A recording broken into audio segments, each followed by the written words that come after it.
Naujienos. Norėdami įkelti naujienas į Construction21 žinių platformą, darykite šiuos veiksmus. Pirmiausia, atsidarykite naujienos ir pridėti straipsnį. Tuomet įveskite straipsnio pavadinimą.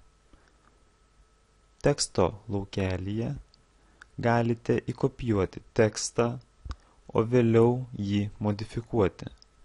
Pavyzdžiui, galima keisti šrifto dydį, tipą, lygiavimą ir kitus veiksmus. Speciali funkcija leidžia įkopijuoti tekstą iš Word redagavimo programos. Tuomet straipsnį galima susijęti ir su internetu. Šiuo atveju mes įkopijuojame naujienas iš šio tinklalapio ir susijęjame tam tikrus žodžius su kitu tinklalapiu, spusteldami šią funkciją.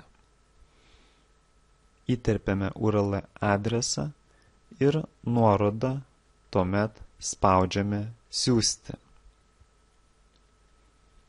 Straipsnius galima pildyti su media medžiaga.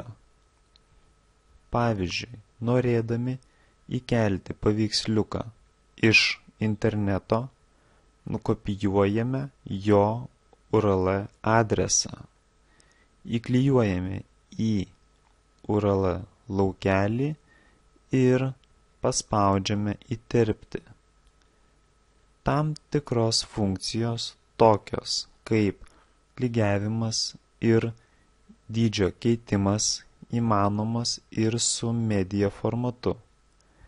Norėdami įkelti nuotrauką iš savo kompiuterio, spustelkite įterpti ir naršyti.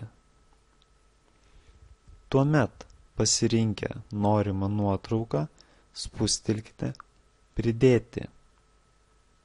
Kaip matote, sąraše atsirado nauji dokumentai. Dabar tiesiog pasirinkite, įveskite pavadinimą ir spustelkite pridėti.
Norėdami įkelti video medžiagą iš YouTube, spustelkite mygtuką įtraukti kodą ir pasirinkite dydį.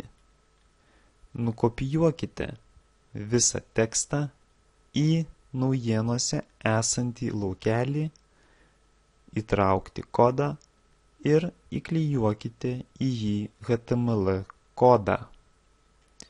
Ši rožinė dėžutė pradės rodyti vaizdą tik tuomet, kai bus peržiūrėtas straipsnio turinys ir patvirtintas administratoriaus. Pasirinkite temą geriausiai apibūdinančią jūsų straipsnį ir viską pabaigus paspauskite siųsti.